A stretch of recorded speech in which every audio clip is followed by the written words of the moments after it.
그 자리 비켜. 야, 이 꼰대들 좀 봐. 우리 자리 비키라고. 유리잔이 깨지는 소리가 족발집을 가득 채웠습니다.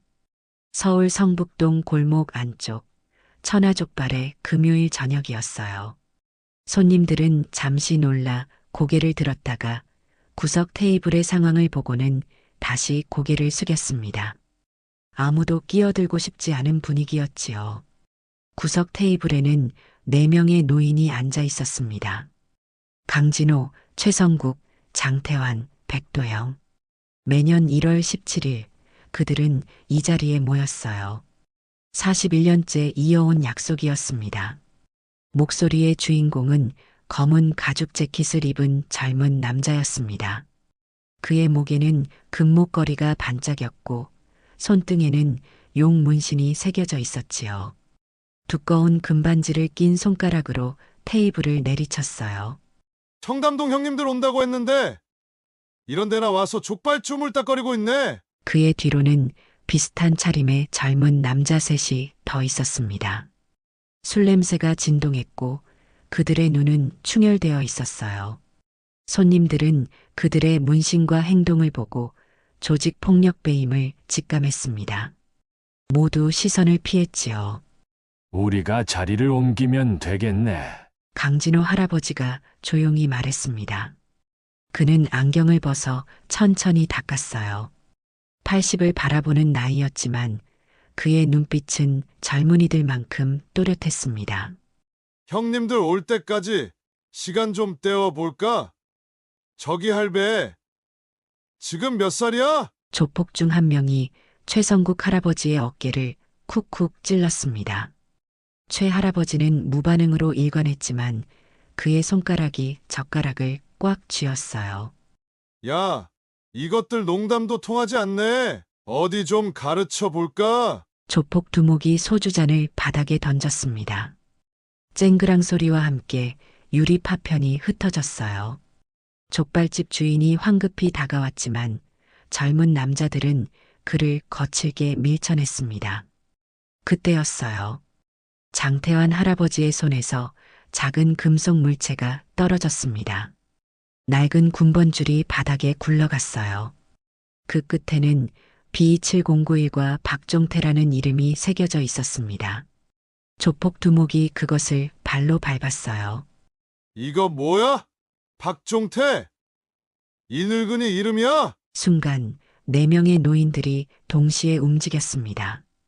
백도영 할아버지의 젓가락이 젊은 남자의 손목 신경을 정확히 찔렀고 최성국 할아버지는 이미 다른 조폭의 뒤에 서 있었습니다.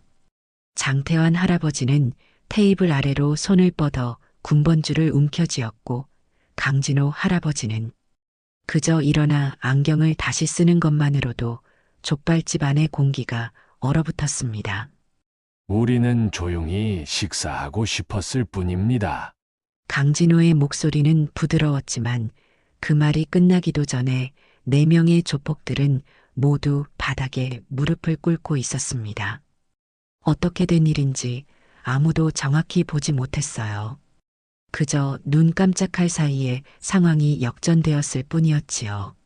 족발집 안은 다시 조용해졌습니다. 그때 주방에서 종업원 한 명이 조심스럽게 나왔습니다. 40살 정도 되어 보이는 여성, 검은 앞치마를 두른 그녀는 테이블 위에 떨어진 군번줄을 바라보았어요. 괜찮으세요? 그녀의 목소리가 떨렸습니다. 그녀의 손목에는 군번줄과 비슷하게 생긴 팔찌가 묶여 있었어요.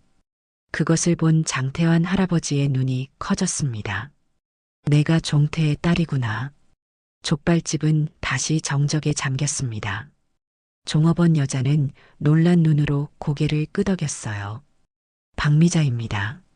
제 아버지는 군대에서 돌아오지 못했어요. 이 팔찌는 아버지의 군번줄로 만든 거예요. 어머니가 돌아가시기 전에 주셨어요. 강진호 할아버지는 천천히 일어나 그녀에게 다가갔습니다. 우리는 종태의 전우들이었소. 41년 전 오늘 그가 우리 대신 희생되었지. 최성국 할아버지가 덧붙였습니다. 매년 이날 그를 기억하기 위해 모이고 있단다. 미자의 눈에 눈물이 고였습니다. 저는 몰랐어요. 2달 전에 이곳에 취직했는데 백도영 할아버지가 바닥에 떨어진 군번줄을 집어 그녀에게 건넸습니다. 이건 종태의 것이오. 우리가 돌아가며 보관하고 있었소. 미자는 떨리는 손으로 그것을 받아들었습니다. 41년 동안 잃어버린 아버지의 조각을 되찾은 것 같았어요. 강진호 할아버지는 다시 자리에 앉으며 말했습니다. 족발은 역시 따뜻할 때 먹어야지. 그의 말은 짧았지만 그 안에는 깊은 이야기가 담겨 있었습니다. 그리고 이제 그 이야기를 들을 사람이 한 명 더 생겼지요. 바닥에 쓰러져 있던 조폭들은 누군가의 도움으로 밖으로 끌려나갔고 족발집은 다시 평화를 되찾았습니다. 하지만 그날 밤 천하족발에서는 41년 전의 이야기가 다시 살아났습니다. 미자는 이제 알게 되었습니다. 자신이 아버지에 대해 알지 못했던 모든 것들을. 그리고 그것은 시작에 불과했지요. 천하족발은 이제 손님들이 거의 빠져나간 시간이었습니다. 벽시계가 밤 11시를 가리키고 있었고 주방에서는 설거지 소리만 은은하게 들려왔어요. 구석 테이블에는 여전히 4명의 노인과 미자가 앉아 있었습니다. 아버지에 대해 아는 것이 거의 없어요. 미자가 손목의 팔찌를 만지작거리며 말했습니다. 그녀의 목소리는 작았지만 그 안에는 41년의 궁금증이 담겨 있었지요. 종태는 우리 중에서 가장 용감했어. 장태환 할아버지가 주머니에서 오래된 사진 한 장을 꺼냈습니다. 구겨진 모서리, 빛바랜 색감. 그 사진 속에는 5명의 젊은 군인들이 서 있었어요. 활짝 웃고 있는 그들의 얼굴에는 아직 세월의 흔적이 없었습니다. 이게 마지막 사진이요. 그날 작전 전에 찍은 거지. 미자는 떨리는 손으로 사진을 받아들었습니다. 5명 중 가장 오른쪽에 서 있는 젊은이를 바라보았어요. 이분이 아버지인가요? 백도영 할아버지가 고개를 끄덕였습니다. 종태는 항상 오른쪽에 섰지. 내가 오른팔이 되어 모두를 지키겠다고 했으니까. 미자의 눈에 눈물이 맺혔습니다. 사진 속 젊은이는 자신과 닮아 있었어요. 특히 눈매와 미소가. 어머니는 제게 아버지 이야기를 거의 하지 않으셨어요. 너무 아프다고. 그저 이 팔찌만 주셨죠. 그녀의 손목에 있는 팔찌는 군번줄을 동그랗게 만들어 끝을 이은 것이었습니다. M31475라는 숫자가 희미하게 보였어요. 강진호 할아버지가 자리에서 일어났습니다. 족발집 벽에 걸린 낡은 시계를 바라보더니 말했습니다. 자정이 되었군. 그의 말에 다른 세 노인도 일어났습니다. 미자는 당황한 표정으로 그들을 바라보았어요. 벌써 가시는 건가요? 아버지 이야기를. 최성국 할아버지가 부드럽게 말했습니다. 오늘은 여기까지. 내일 다시 올게. 그의 말은 부드러웠지만 단호했습니다. 미자는 무언가 더 묻고 싶었지만 노인들의 표정에서 그것이 불가능하다는 것을 읽었어요. 강진호 할아버지가 테이블 위에 군번줄 하나를 올려놓았습니다. 이 군번줄은 내 아버지의 유일한 흔적이라 우리에겐 소중했어. 그래서 한 사람에게만 책임을 지우지 않고 돌아가며 지켜왔지. 이제는 진짜 주인인 내게 돌려줄 때가 됐구나. 미자는 그것을 바라보았습니다. 왜? 저에게 주시는 거죠? 강진호 할아버지는 대답 대신 다른 세 노인을 바라보았습니다. 그들은 조용히 고개를 끄덕였어요. 41년 전 오늘 우리 5은 특별한 약속을 했지. 살아남은 자들이 서로를 지키자고. 장태환 할아버지가 말을 이었습니다. 그리고 누군가 먼저 가게 되면 그의 가족을 지키기로 했거든. 미자는 혼란스러웠습니다. 무슨 말인지 이해가 되지 않았어요. 그런데 왜 지금까지? 백도영 할아버지가 부드럽게 말을 자르며 말했습니다. 내 어머니의 바람이었어. 우리가 직접 나서지 말아달라고 하셨지. 종태에 대한 기억이 너무 아파서. 미자의 머릿속에 기억들이 스쳐 지나갔습니다. 대학 학비가 갑자기 해결된 일, 첫 직장을 얻었을 때, 누군가 보내온 축하 선물, 어머니가 아플 때 나타난 익명의 도움들. 그래서 2달 전에 이 족발집에 면접을 볼 기회가 생긴 것도 최성국 할아버지가 미소를 지었습니다. 미자는 울컥했습니다. 41년 동안 자신을 지켜봐 준 이들이 있었다는 사실이 가슴을 울렸어요. 4명의 노인들은 조용히 자리에서 일어났습니다. 미자도 함께 일어났어요. 내일 다시 오시는 거죠? 강진호 할아버지가 고개를 끄덕였습니다. 물론이지. 이제 너에게 들려줄 이야기가 있으니까. 그들이 족발집을 나서려는 순간 밖에서 요란한 소리가 들렸습니다. 유리창 너머로 검은 세단 여러 대가 멈춰 서는 것이 보였어요. 저 차들은 미자가 걱정스럽게 말하자 장태환 할아버지가 조용히 웃었습니다. 아마도 청담동 형님들인가 보군. 최성국 할아버지가 미자의 어깨를 가볍게 짚었습니다. 뒷문으로 나가자고. 그들은 주방을 지나 뒷문으로 향했습니다. 그 순간 미자는 테이블 위에 남겨진 사진을 발견했어요. 급히 돌아가 그것을 집어들었습니다. 사진을 더 자세히 보니 41년 전 찍힌 이 사진 뒷면에는 무언가 적혀 있었습니다. 우리의 약속 살아남은 자의 책임. 그리고 그 밑에는 5개의 서명이 있었어요. 강진호, 최성국, 장태환, 백도영, 박종태. 미자는 사진을 품에 꼭 안았습니다. 밖에서는 누군가 족발집 문을 세게 두드리는 소리가 들렸고 노인들은 이미 뒷문을 열고 있었어요. 내일 모든 것을 말해주마. 강진호 할아버지의 마지막 말과 함께 그들은 어둠 속으로 사라졌습니다. 미자는 그들의 뒷모습을 바라보았어요. 여전히 꼿꼿하고 당당한 그 뒷모습에서 41년 전 사진 속 젊은 군인들의 그림자가 겹쳐 보였습니다. 밖에서는 문이 열리는 소리와 함께 거친 발소리가 들렸지만 미자의 귀에는 들리지 않았어요. 그녀의 머릿속에는 오직 하나의 질문만 맴돌고 있었습니다. 아버지에게 무슨 일이 있었던 걸까? 그리고 그 대답을 내일 듣게 될 것입니다. 다음 날 오후 천하족발은 한산했습니다. 미자는 오픈 시간보다 일찍 출근해서 구석 테이블을 깨끗이 정리했어요. 테이블 위에는 작은 꽃병과 함께 신선한 국화 몇 송이를 놓았습니다. 어머니가 생전에 늘 말했던 것처럼 국화는 용감한 이들을 기리는 꽃이라고 했으니까요. 2시 정각 족발집 문이 열렸습니다. 강진호, 최성국, 장태환, 백도영. 4명의 노인이 어제와 같은 옷차림으로 들어왔어요. 하지만 오늘은 그들 각자가 작은 상자를 하나씩 들고 있었습니다. 기다렸니? 강진호 할아버지가 미자에게 다가와 물었습니다. 그의 목소리는 어제보다 더 따뜻했어요. 네. 어젯밤엔 잠도 못 잤어요. 미자가 대답했습니다. 그녀의 눈 밑에는 피곤한 그림자가 있었지만 눈빛은 맑고 또렷했어요.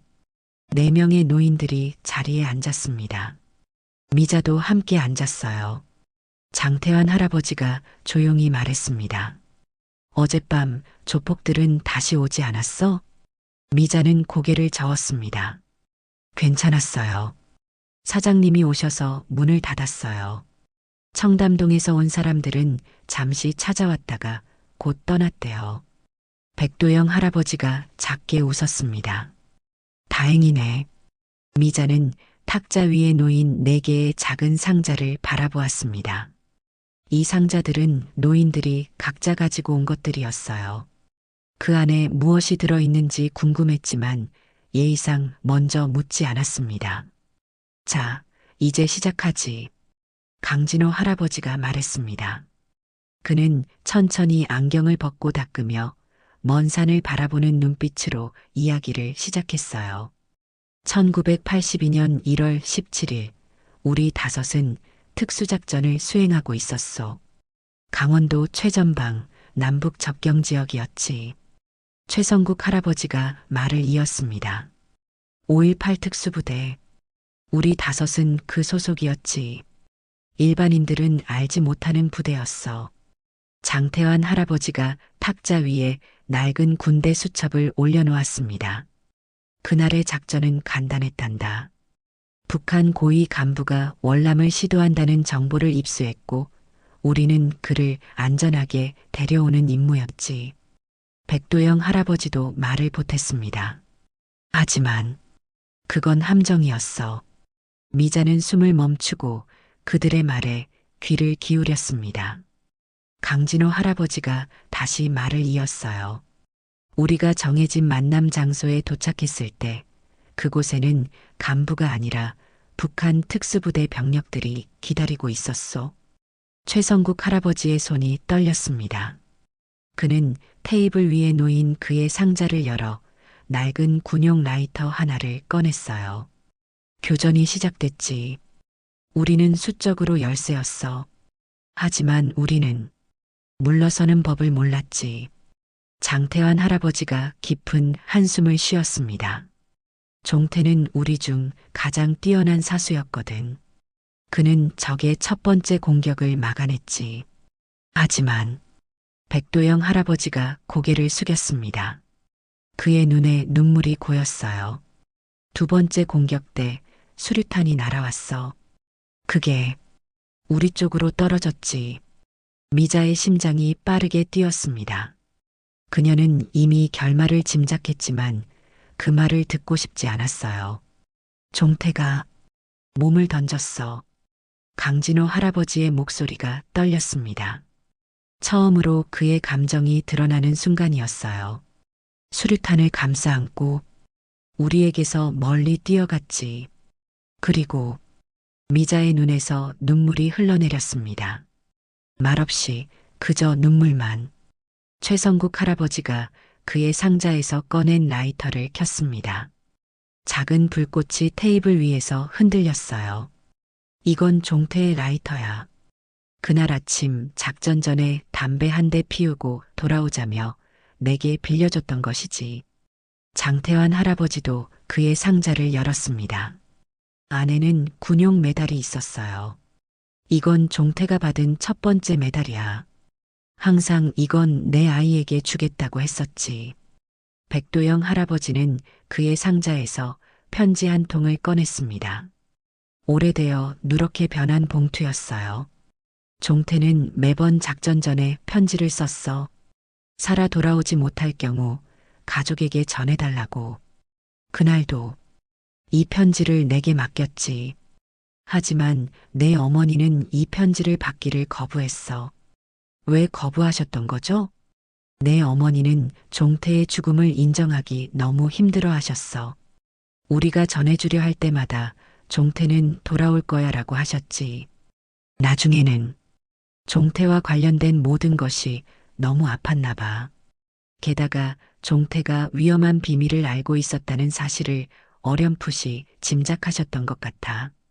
그래서 내가 그 비밀에 연루되면 위험해질까 두려워하셨던 거야. 그래서 이 편지뿐 아니라 아버지와 관련된 모든 것을 멀리 하셨던 거군요. 그렇지. 어머니는 너를 지키려고 하셨던 거야. 어머니 나름의 방식으로. 미자의 눈물이 편지 위로 떨어졌습니다. 그녀는 아버지의 글씨를, 아버지의 마지막 말을 처음으로 보고 있었어요. 어머니는 이 편지를 왜 받지 않으셨을까요? 백도영 할아버지가 부드럽게 말했습니다. 슬픔은 사람마다 다르게 표현되는 법이지. 내 어머니는 모든 것을 잊고 싶어 했어. 너무 아팠으니까. 강진호 할아버지가 마지막 상자를 열었습니다. 그 안에는 작은 태극기가 접혀 있었어요. 이건 종태의 시신을 덮었던 국기의 일부란다. 우리는 그를 직접 묻어주었지. 국가유공자로 인정받기 전이었으니까. 미자는 아버지의 유품들을 하나하나 만져보았습니다. 라이터, 메달, 편지, 그리고 태극기. 41년 동안 4명의 노인들이 나눠 간직해온 것들이었어요. 왜? 이제서야 이 이야기를 해주시는 거죠? 장태환 할아버지가 천천히 대답했습니다. 우리는 매년 이날 종태를 기억하기 위해 모였어. 그리고 매년 당신 어머니에게 연락했지. 당신에게 진실을 말해도 될지. 하지만 당신 어머니는 항상 거절했어. 미자가 더 잘할 때까지라고. 최성국 할아버지가 말을 이었습니다. 작년 내 어머니가 돌아가시기 전 우리에게 연락이 왔어. 이제 미자에게 말해주세요라고. 미자의 가슴이 뭉클해졌습니다. 그녀의 어머니도 결국은 이 진실을 전하고 싶었던 거군요. 그리고 오늘 우리는 종태에게 약속한 마지막 임무를 완수하게 되었지. 강진호 할아버지가 일어서서 창밖을 바라보았습니다. 1월의 차가운 햇살이 그의 주름진 얼굴을 비추고 있었어요. 종태는 영웅이었어. 그의 말에 다른 세 노인도 고개를 끄덕였습니다. 그들의 눈에는 41년의 슬픔과 그리움이 담겨 있었어요. 미자는 아버지의 유품들을 가슴에 안았습니다. 그녀는 이제 알았습니다. 아버지가 어떤 사람이었는지, 왜 그가 돌아오지 못했는지, 그리고 이 4명의 노인들이 왜 41년 동안 그녀를 지켜보았는지. 감사합니다. 정말 감사합니다. 미자의 말은 간단했지만 그 안에는 깊은 감사와 이해가 담겨 있었습니다. 노인들은 말없이 그녀를 바라보았어요. 그들의 얼굴에는 오랜 짐을 내려놓은 듯한 평온함이 깃들어 있었습니다. 밖에서는 눈이 조금씩 내리기 시작했습니다. 1982년 1월 17일, 그날도 이렇게 눈이 내렸을까요? 눈이 그친 오후, 천하족발 앞에 검은 세단 한 대가 멈춰 섰습니다. 차에서 내린 남자는 30살 정도로 보였습니다. 검은 정장에 단정한 머리카지만 그의 눈빛은 날카로웠어요. 그는 휴대폰을 꺼내 미자에게 사진 한 장을 보여주었습니다. 어제 그 할아버지들이 맞나요? 이분들 말이에요. 화면 속에는 4명의 노인이 족발집에서 나오는 모습이 찍혀 있었어요. CCTV에서 캡처한 듯한 화질이었습니다. 네. 어제 오셨던 분들이에요. 무슨 일이시죠? 미자가 조심스럽게 물었습니다. 그녀의 직감은 이 남자가 단순한 방문객이 아니라고 말하고 있었어요. 전 윤성근이라고 합니다. 국가보훈처에서 나왔어요. 윤성근은 신분증을 꺼내 보여주었습니다. 공식적인 정부 아이디였어요. 5.18 특수부대에 대한 재조사를 진행 중이고요. 미자는 잠시 망설였습니다. 노인분들을 찾으시는 건가요? 무슨 문제라도. 윤성근은 주변을 살피더니 목소리를 낮췄습니다. 사실 그분들과는 이미 연락하고 있습니다. 다만 공식적으로는 찾고 있는 척 해야 해서요. 그분들의 공적을 인정하는 프로젝트를 몇 년째 진행 중인데 아직 반대 세력이 남아있어 조심해야 합니다. 그래서 공개적으로 그분들을 찾는 척하면서 실제로는 비밀리에 협력하고 있어요. 그는 서류 가방을 열어 낡은 서류철 하나를 꺼냈어요. 1982년 1월 17일 작전은 오랫동안 실패한 작전으로 기록되어 있었습니다. 5명의 특수부대원이 무모하게 북한 지역에 침투했다가 1명이 사망했다는 그런 기록이요. 미자의 눈이 커졌습니다. 그건 노인들이 말한 것과 완전히 달랐어요. 하지만 그건 사실이 아니에요. 함정이었다고. 윤성근이 고개를 끄덕였습니다. 맞습니다. 최근 기밀 해제된 문서들을 검토하던 중 그 사실을 알게 됐어요. 당시 그 작전은 상부의 명령이 아니었습니다. 북한 고위 간부의 탈북 정보는 의도적으로 흘린 가짜 정보였고 누군가가 5.18 특수부대원들을 함정에 빠뜨리려 했던 거죠.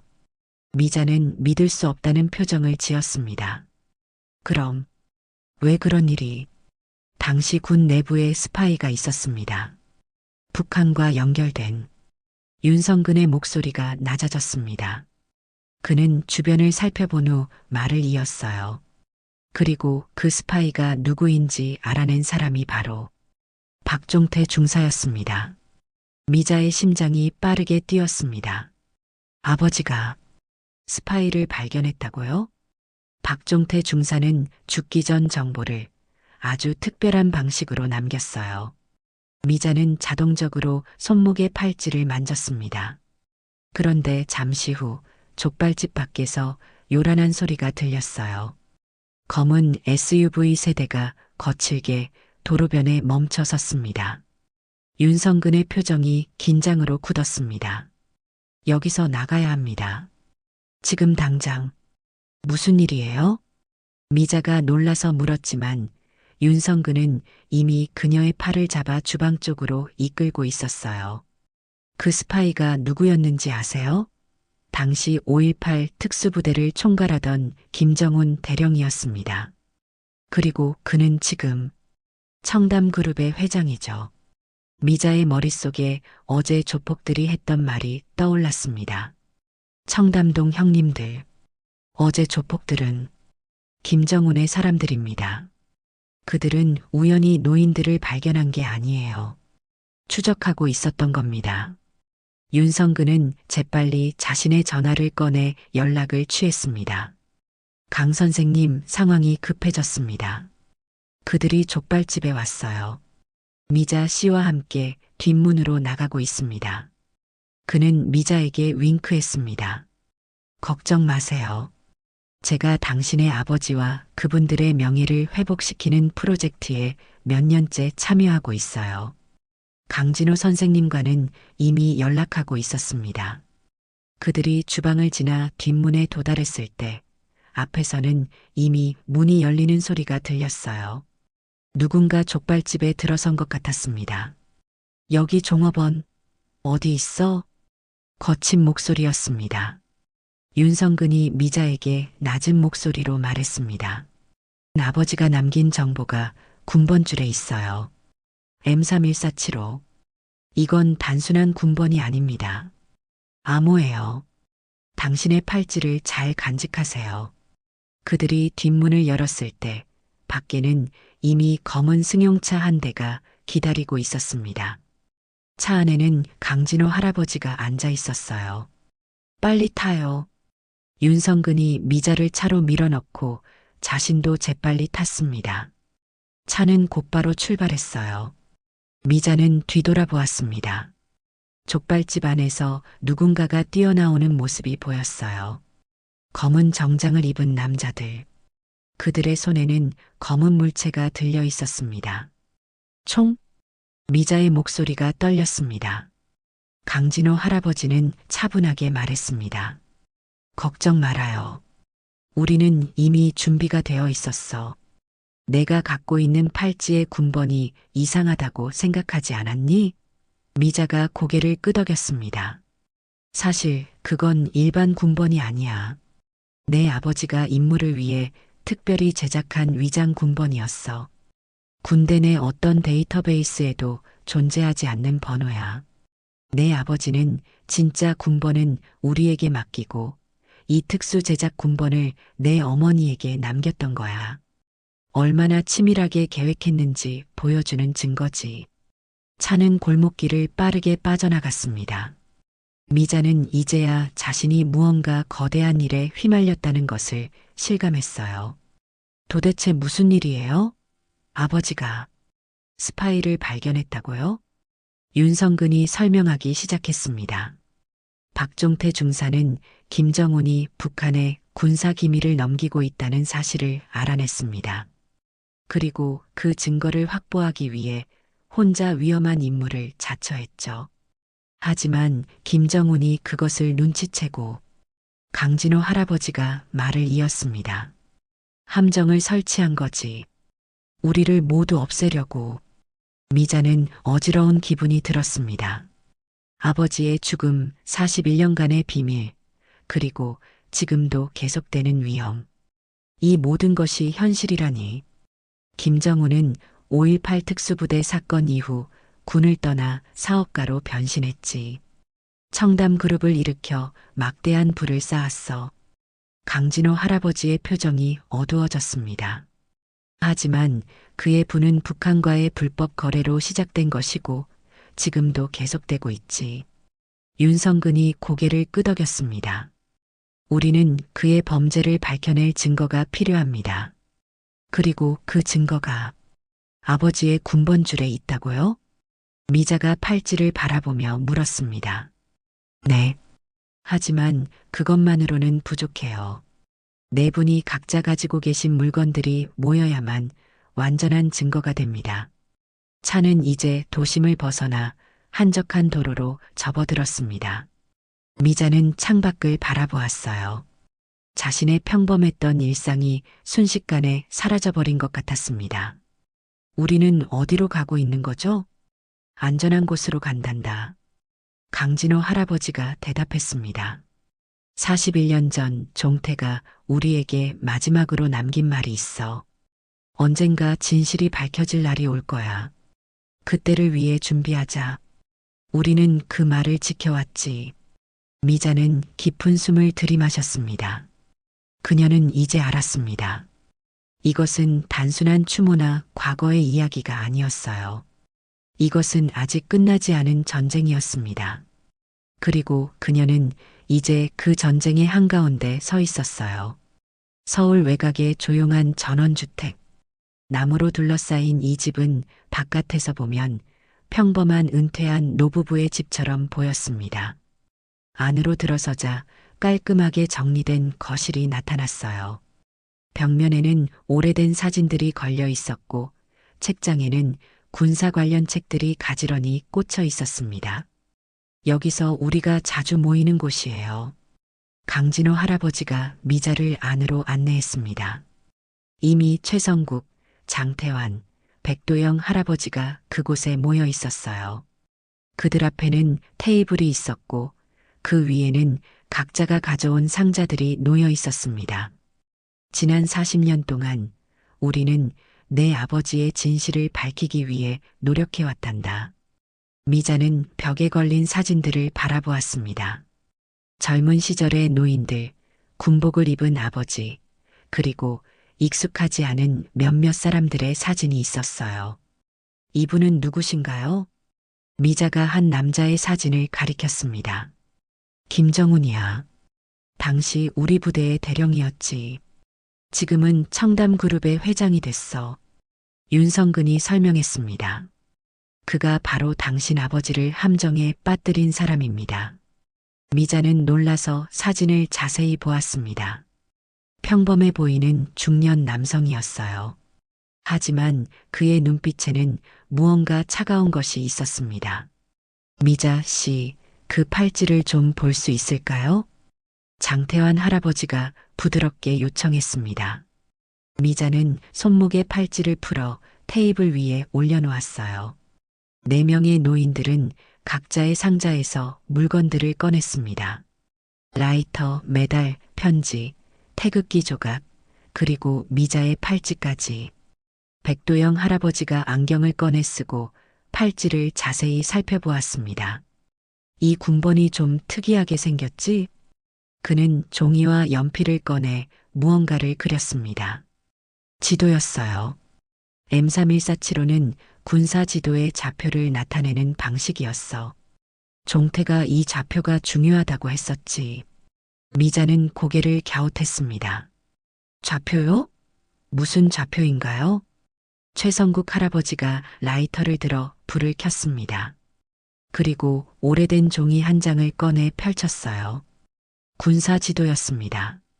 이 좌표는 북한과의 접경 지역에 있는 한 장소를 가리키고 있어. 종태는 그곳에 무언가를 숨겨두었다고 했지. 장태환 할아버지가 메달을 들어 올렸습니다. 메달 뒷면에는 작은 홈이 파여 있었고 그 안에는 작은 열쇠가 숨겨져 있었어요. 이 열쇠는 그곳에 있는 상자를 여는 거란다. 미자는 점점 더 혼란스러워졌습니다. 그렇다면 그 장소에 가봐야 하는 건가요? 강진호 할아버지가 고개를 저었습니다. 이미 다녀왔어.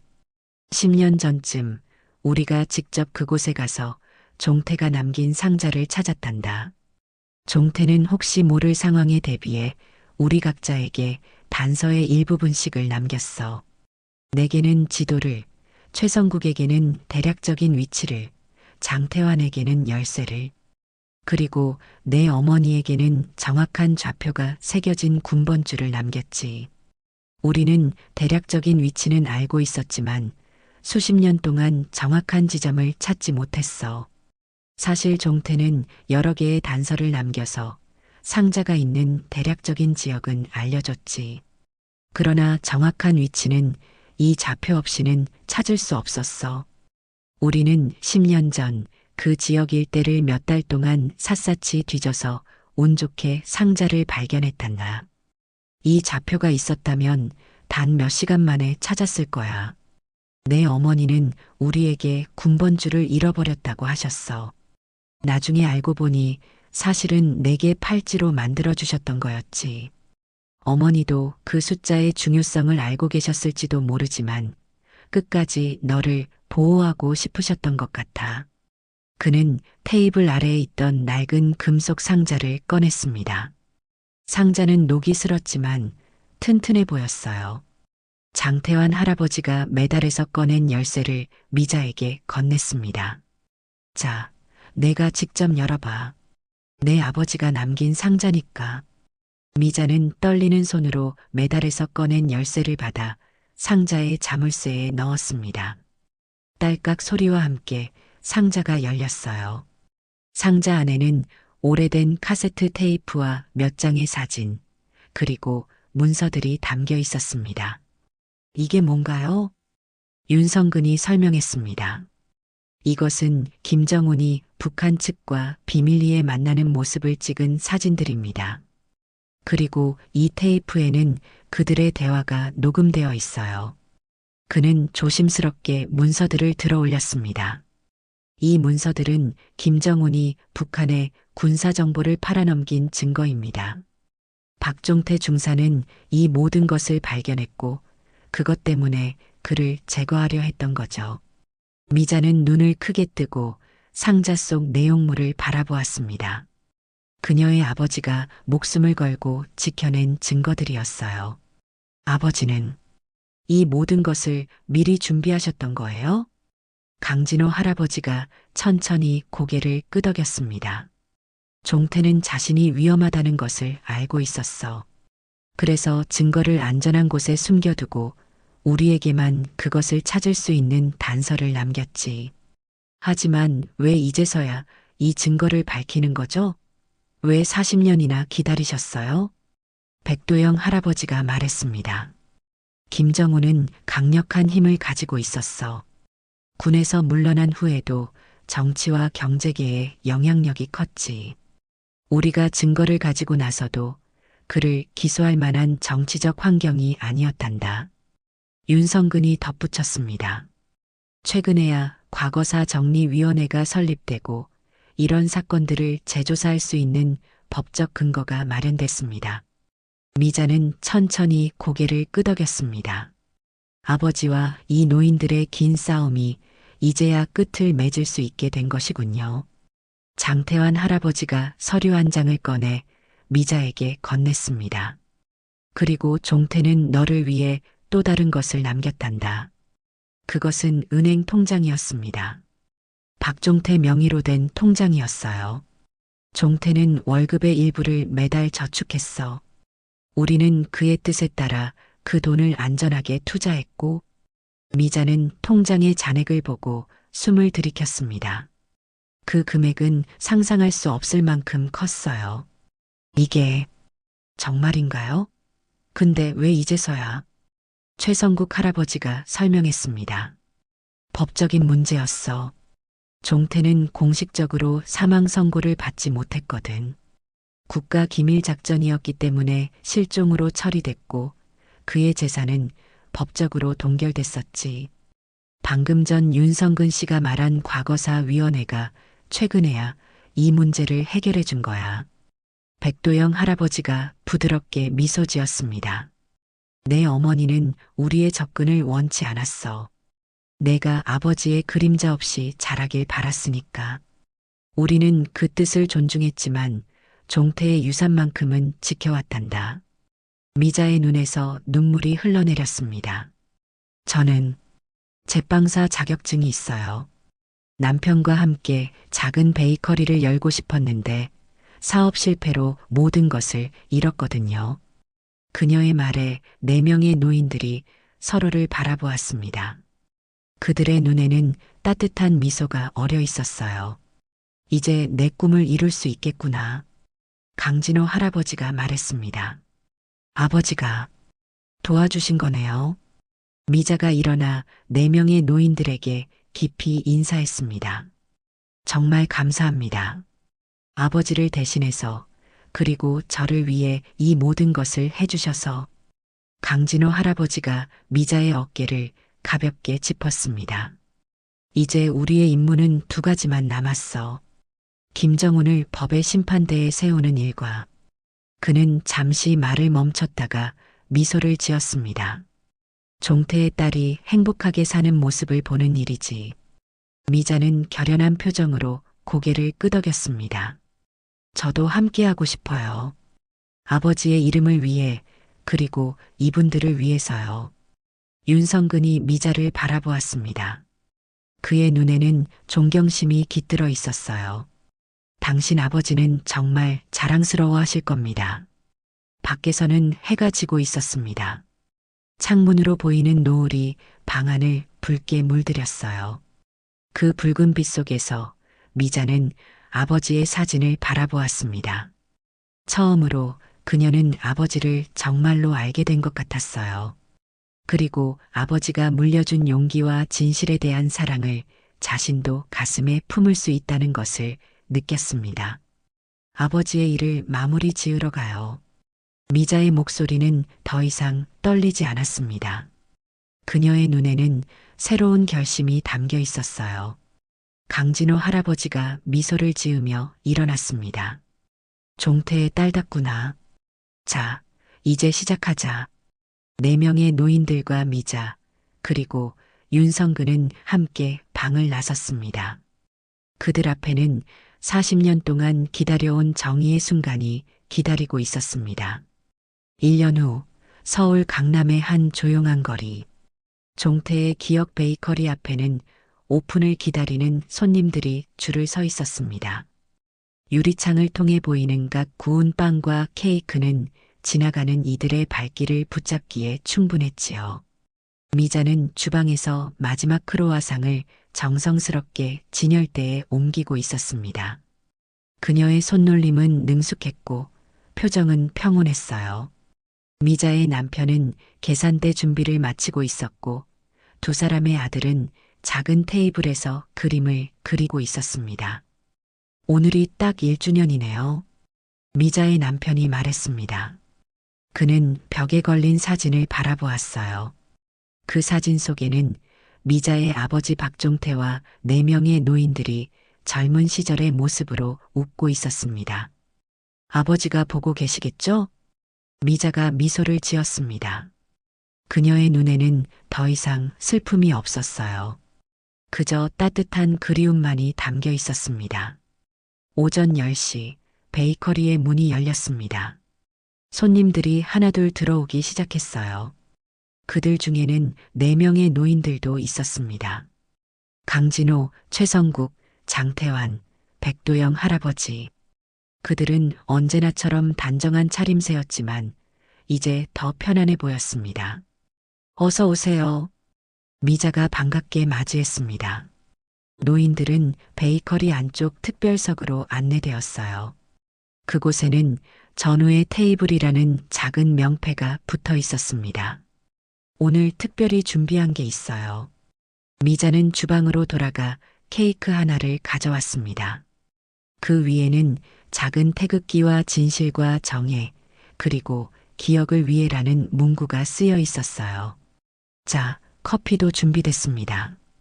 크림색 도자기 컵에 담긴 커피가 테이블 위에 놓였고 노인들은 감사의 미소를 지었습니다.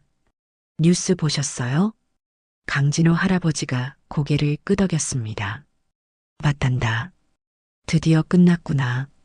어제 대법원은 김정훈 전 청담그룹 회장에 대한 유죄 판결을 확정했습니다. 국가 안보를 위협한 간첩 행위와 박종태 중사 살해에 대한 혐의가 모두 인정된 것이었어요. 김정훈은 남은 생을 감옥에서 보내게 되었습니다. 청담그룹은 그의 범죄 행위와 관련된 자산이 모두 국가에 몰수되어 해체 수순을 밟게 되었지요. 특히 북한과의 불법 거래로 얻은 수익은 국가안보 침해 관련 피해자 보상 기금으로 사용된다고 합니다. 40년 동안 쌓아온 그의 제국은 단 몇 달 만에 무너져 내렸고 진실이 밝혀지자 그의 동료들과 정치적 후원자들도 하나둘 등을 돌렸습니다. 종태도 이제 편히 쉴 수 있겠지. 최성국 할아버지가 말했습니다. 그의 목소리는 평온했지만 눈가에는 눈물이 맺혀 있었어요. 어제 윤성근 씨에게서 전화가 왔어요. 미자가 말했습니다. 아버지에게 무공훈장이 추서된대요. 내달에 청와대에서 수여식이 있다고 해요. 장태환 할아버지가 감격한 표정으로 말했습니다. 41년. 참 오래 기다렸구나. 백도영 할아버지가 케이크 위에 태극기를 바라보았습니다.